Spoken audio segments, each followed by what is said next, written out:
नमस्कार। Political pitch में आप सभी लोगों का स्वागत है। महाराष्ट्र में शिवसेना उद्धव गुट ने 48 में से 22 सीटों पर अपनी दावेदारी जताई है। इंडिया अलायंस की चौथी बैठक के बाद इंडिया अलायंस में शामिल सभी राजनीतिक दलों ने अपने अपने लिए सीटों का अधिक मांग करनी शुरू कर दी है। इसी कड़ी में महाराष्ट्र में शिवसेना उद्धव गुट ने 48 में से 22 सीटें मांगी हैं और याद दिलाया है कि 2019 के लोकसभा चुनाव में भारतीय जनता पार्टी के साथ गठबंधन में रह करके शिवसेना उद्धव गुट ने 23 सीटों पर चुनाव लड़ा था, जिसमें वो 18 सीटें जीतने में सफल हुई थी और इस नाते वो 48 में से 22 सीटें मांग रही है।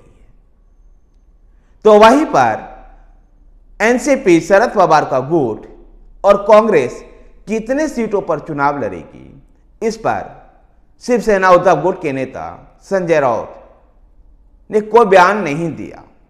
बस शिवसेना उद्धव गुट के लिए 22 सीटों की मांग की।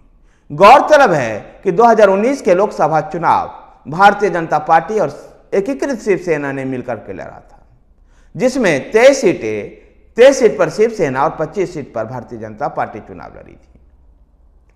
23 सीटों में से 18 पर चुनाव जीतने में सफल हुई थी शिवसेना। लेकिन महाराष्ट्र की राजनीतिक गतिविधियों में जिस प्रकार से विधानसभा चुनाव के बाद मुख्यमंत्री के पद के मांग को लेकर के उद्धव गुट अड़ गए और उद्धव गुट भारतीय जनता पार्टी का साथ छोड़ करके उद्धव ठाकरे ने शिवसेना, एनसीपी और कांग्रेस के साथ मिलकर के शिवसेना की सरकार बनाई और खुद मुख्यमंत्री बने। भारतीय जनता पार्टी ने उनको पटखनी देते हुए शिवसेना के एक गुट एकनाथ शिंदे के नेतृत्व में तोड़ करके अपनी सरकार बना ली।